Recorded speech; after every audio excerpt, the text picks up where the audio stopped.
महुआ मोइत्रा का निष्कासन और संसदीय परंपरा का पालन, क्योंकि आज विपक्ष के द्वारा इसको लेकर तमाम सवाल जो उठाए गए, वॉकआउट भी किया गया और गांधी प्रतिमा पर संसद में धरना भी दिया गया। उन सभी चीज़ों को सामने रखते हुए आज हम इसी बिंदु पर करेंगे चर्चा। हमारे साथ जुड़ी हैं स्नेहलता श्रीवास्तव, पूर्व महासचिव लोकसभा, और साथ ही हमारे साथ जुड़े हैं अनंत विजय, वरिष्ठ पत्रकार। दोनों मेहमानों का हम स्वागत करते हैं। स्नेहलता जी, सबसे पहले मैं आपके पास आना चाहूंगी। जी ममता जी। स्नेहलता जी, आज ये पूरा मामला तो हमारे सामने आ गया है, जिसमें ये बातें भी सामने आई कि क्या जांच के बिंदु रहे और किस तरीके से तमाम लोग अपने अपने बयान तो दे ही रहे हैं, लेकिन इन सब में जो महुआ मोइत्रा ने जो बातें कही हैं आज प्रेस के सामने, उसमें उन्होंने इस बात को स्पष्ट किया है कि उन जांच को लेकर सवाल उठाए गए हैं उनके द्वारा। उन्होंने इस बात को सामने रखा है कि उनसे जांच में उनको पेशी नहीं, उनकी सही तरीके से बात नहीं सुनी गई और जो कारोबारी हैं उनको भी बुलाया ही नहीं गया। ये जो जांच की जाती है, चूंकि आपको अनुभव है, आप तो लोकसभा की महासचिव रही हैं, ये जब कोई ऐसा मामला आचार समिति के समक्ष आता है तो जो कोई ना कोई, जाहिर है कि एक प्रोटोकॉल फॉलो करते होंगे, एक प्रक्रिया बनाई गई होगी जिसका पालन किया जाना जरूरी होगा। इस मामले में वो प्रक्रिया का पालन किया गया? जी, जो नियम है, नियम के अनुसार ये निश्चित किया गया है कि जो एथिक्स कमेटी जो भी प्रक्रिया अपनाएगी वो स्वयं तय करेगी अपनी प्रक्रिया। ये एथिक्स कमेटी के लिए कहा गया, नियमों में इसका प्रावधान है। तो जो एथिक्स कमेटी जब मीटिंग करती है तो उस समय अपने मेंबर्स से चर्चा करके जो वो प्रोटोकॉल तय करती है वही उस जांच की प्रक्रिया को भी तय करता है। अब जहां तक इसमें जो सबसे बड़ा मुद्दा उठता है वो ये कि जिन्होंने एफिडेविट दिया है उनका बयान कराना चाहिए था कि नहीं कराना चाहिए था।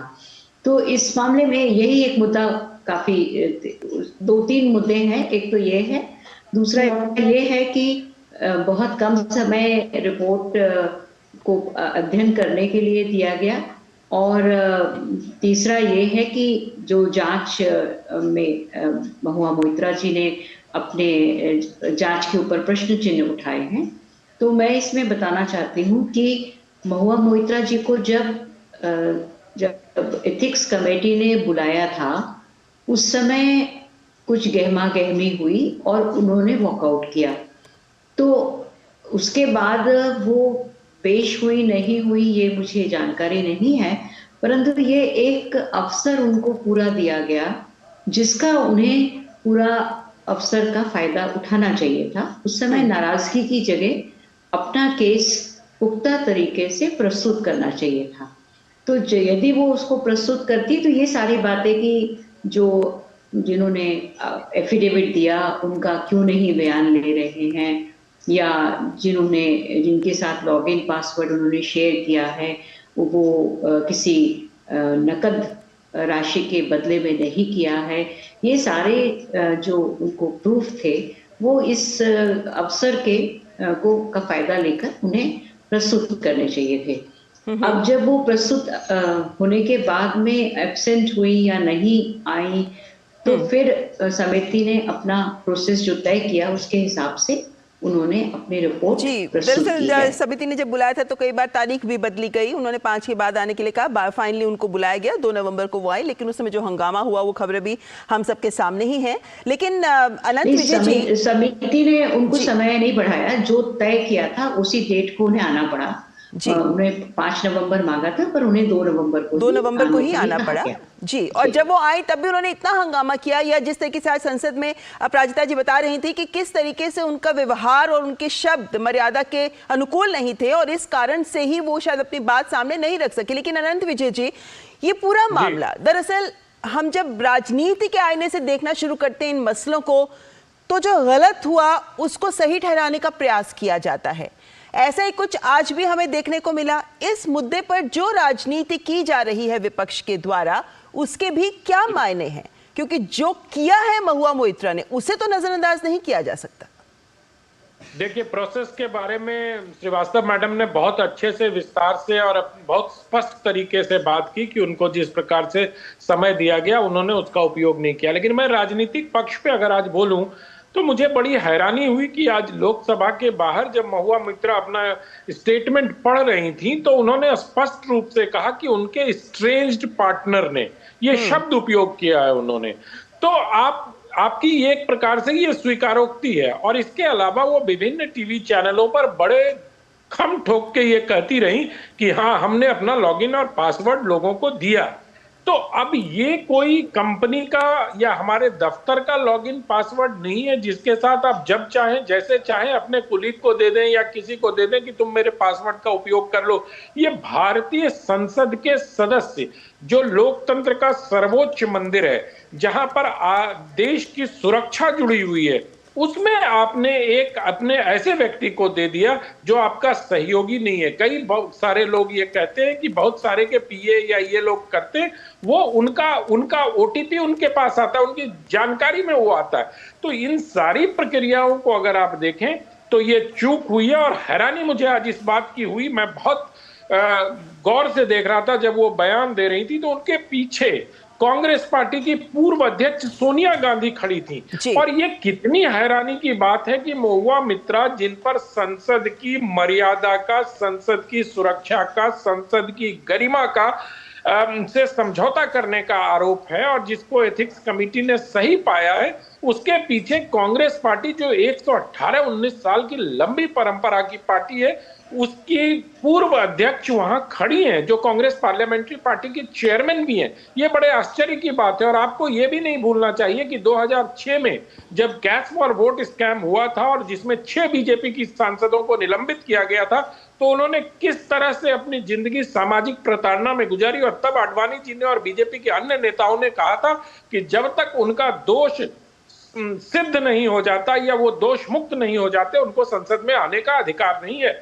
मैं तो आज विपक्ष से, तृणमूल कांग्रेस से, कांग्रेस पार्टी से और INDIA गठबंधन के नेता जो उनके साथ खड़े थे, उन सब से यही अपेक्षा कर रहा था कि भारतीय संसद की मर्यादा, गरिमा और सर्वोच्च सदन की सुरक्षा को ध्यान में रखते हुए उनकी तरफ से ऐसा ही बयान आएगा। लेकिन अनंत जी, ये तो हमें स्पष्ट दिख रहा है कि जो इंडी गठबंधन है, कहीं ना कहीं इस खबर के आधार पर, इस घटना के आधार पर ही सही, लेकिन एकजुटता का एक प्रयास करते नजर आ रही है। इसको एक प्लेटफॉर्म की तरह इस्तेमाल किया जा रहा है। ममता बनर्जी ने इस पूरे मामले पर लगातार चुप्पी साध रखी थी, लेकिन आज उस समय भी वो कुछ नहीं बोली जिस वक्त इसकी घोषणा हुई, जब सारे कांग्रेस खड़ी हुई थी, जब विपक्ष प्रदर्शन कर रहा था गांधी प्रतिमा पर, महुआ मोइत्रा अपने बयान दे रही थी, वो तब भी उनका कोई बयान नहीं आया था। 1-2 घंटे तक तो कुछ भी नहीं। लेकिन बाद में जब उनका बयान आया तो वो भी यही कहती नजर आई है कि विक्टिम है महुआ मोइत्रा।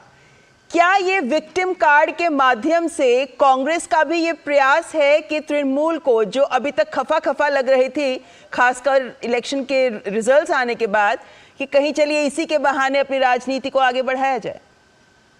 ममता जी, देखिए, एक बात तो इससे स्पष्ट है कि 3 राज्यों में जिस प्रकार से कांग्रेस पार्टी की हार हुई है, उससे यह स्पष्ट हो गया है कि INDIA गठबंधन के बीच में सब कुछ बहुत आसान नहीं होगा और कांग्रेस पार्टी को अब झुकना पड़ेगा, उनको समझौता करना पड़ेगा। और इन दलों के पास न कोई कार्यक्रम है, न कोई एजेंडा है, न कोई विजन है, न कोई डॉक्यूमेंट है। तो इनको इन्हीं छोटे छोटे मुद्दों पर ले जाकर, और बहुत अच्छा, मैं अभी कहीं सुन रहा था, किसी व्यक्ति ने कहा कि ये गलत मुद्दों पे खड़े हो जाते हैं अपने नेतृत्व के, अपने ऐसे नेताओं के साथ। अब बताइए, संसद की गरिमा को जिसने लांछित किया, उनके साथ सोनिया जी उनके पीछे खड़ी हैं। झारखंड में एक कांग्रेसी सांसद के परिवार वालों और करीबियों के घर से 200 करोड़ से ज्यादा निकल गया, उनके बचाव में खड़े। तो आप देश की जनता को बार बार क्या संदेश देना चाह रहे हैं? एक तरफ से जनता आपको बार बार ठुकरा रही है, आपकी नीतियों को, आपके नारों को, आपके कार्यक्रमों को। आपको याद होगा ममता जी कि जब ये 2 किसान सम्मान योजना नरेंद्र मोदी ने शुरू किया था, तो 2019 में वो न्याय योजना लेके आए थे, लेकिन जनता ने 6,000 रुपए पे भरोसा किया, 72,000 रुपए पे भरोसा नहीं किया। तो ये साख की बात होती है। और ऐसे छोटे छोटे मुद्दों पर जब कांग्रेस पार्टी खड़ी हो जाती है ऐसे दलों के साथ जिन पर सचमुच गंभीर आरोप हैं, तो जनता का विश्वास इनके ऊपर से छींचता है और वो 6,000 रुपए पे जाना पसंद करती है, 72,000 को ठुकरा देती है। भारत लेकिन की ये जनता बात तो बहुत स्पष्ट है समझदार अनंत जी कि इस पूरे मामले में लोकतांत्रिक मर्यादा बनाम राजनीतिक स्वार्थ की एक तस्वीर जो जनता भी देख रही है। लेकिन स्नेहलता जी, एक बात हम ये भी समझना चाहते हैं, इस पूरे मुद्दे में लॉगिन आईडी का मिसयूज किया गया, किसी अनधिकृत व्यक्ति को दिया गया, ये स्पष्ट है। अगर हम एथिक्स कमेटी की सिफारिशों पर देखते हैं तो दरअसल ये जो निष्कासन की सिफारिश है ये इस लॉगिन आईडी को शेयर करने को लेकर उन्होंने कहा है। कैश फॉर क्वेरी के लिए तो उन्होंने बोला कि इस पर कानूनी जांच होनी चाहिए, लेकिन पहली जो उनकी सिफारिश थी वो इसको लेकर थी।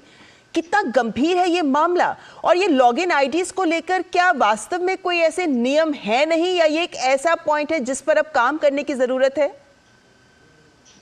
जी हाँ, अभी तक तो यही माना जाता रहा है कि जो लॉगिन एंड पासवर्ड है वो सांसद महोदय के जो स्टाफ होता है वो उसको ऑफिशियल, जिसकी की सैलरी भी वही सांसद देते हैं, और पार्लियामेंट से वो सैलरी का पैसा सांसद को दिया जाता है, और सांसद फिर उस व्यक्ति को जिसे अपॉइंट करते हैं जो कि आपके इंटरनेट वगैरह को जानता हो, उसकी नॉलेज उसको रखना, स्किल रखना जरूरी होता है।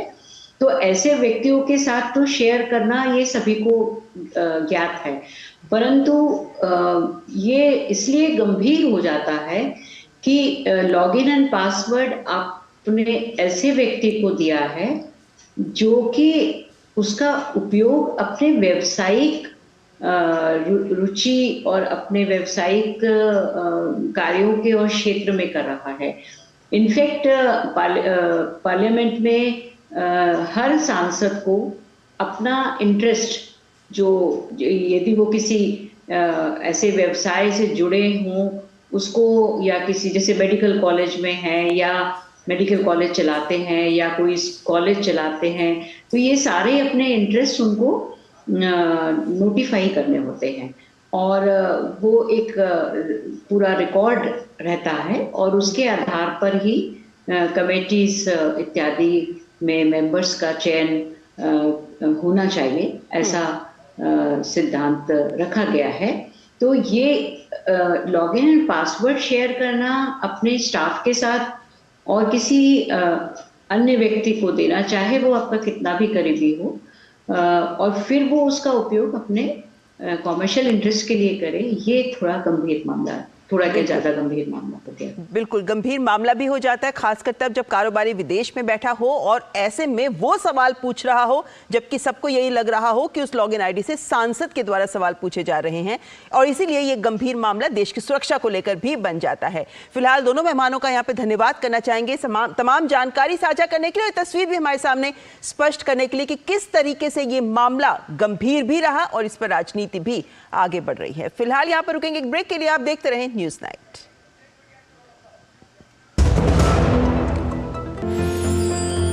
साल, बरस और सदी नहीं, एक युग गुजर जाएगा, उम्र न पूछो वंडर की, जब फर्क नजर आएगा। वंडर सीमेंट, फर्क नजर आएगा। गोल्डी छोले मसाले, जहाँ जाए रिश्ते बनाए, जहाँ जाए रिश्ते बनाए, गोल्डी मसाले। नमस्ते मास्टर जी। अरे करुण,